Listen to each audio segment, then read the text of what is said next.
मुंबई जागेवर वंचित बहुजन आघाडी उमेदवार देणार असल्याची सूत्रांची माहिती आहे। दक्षिण मध्य मुंबई मतदारसंघ हा ताकदीने लढणार असल्याचे सांगण्यात येते। या जागेचा उमेदवार प्रकाश आंबेडकर घोषित करणार आहेत। 2019 मध्ये वंचित बहुजन आघाडीला दक्षिण मध्य मुंबईमधून 63,000 मतं वंचितला मिळालेली होती। वंचितने उमेदवार दिला तर याचा फटका महायुतीचे उमेदवार राहुल शेवाळे यांना बसू शकतो। तर आमचे प्रतिनिधी विशाल पाटील आपल्या सोबत आहेत। विशाल, दक्षिण मध्य मुंबई जागेवर आता वंचितने सुद्धा आपला उमेदवार देणार असल्याचं म्हटलंय आणि याचा फटका हा महायुतीला बसण्याची शक्यता वर्तवली जाते। काय अपडेट्स?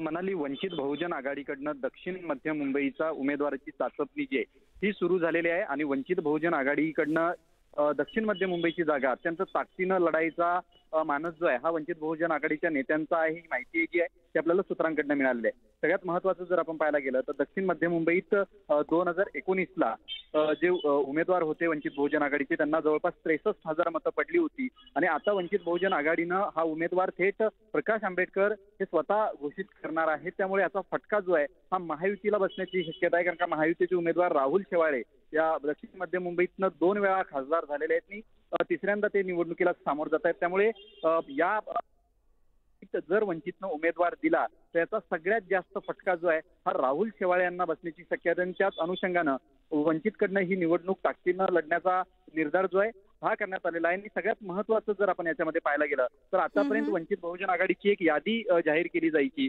मात्र आता दक्षिण मध्य मुंबईचा उमेदवार जो आहे हा प्रकाश आंबेडकर स्वतः घोषित करणार आहेत अशी सूत्रांकडनं माहिती मिळालेली आहे। त्यामुळे महायुतीला याचा फटका जो आहे हा अधिक बसू शकतो। म्हणाली निश्चितच धन्यवाद विशाल या सविस्तर माहितीसाठी।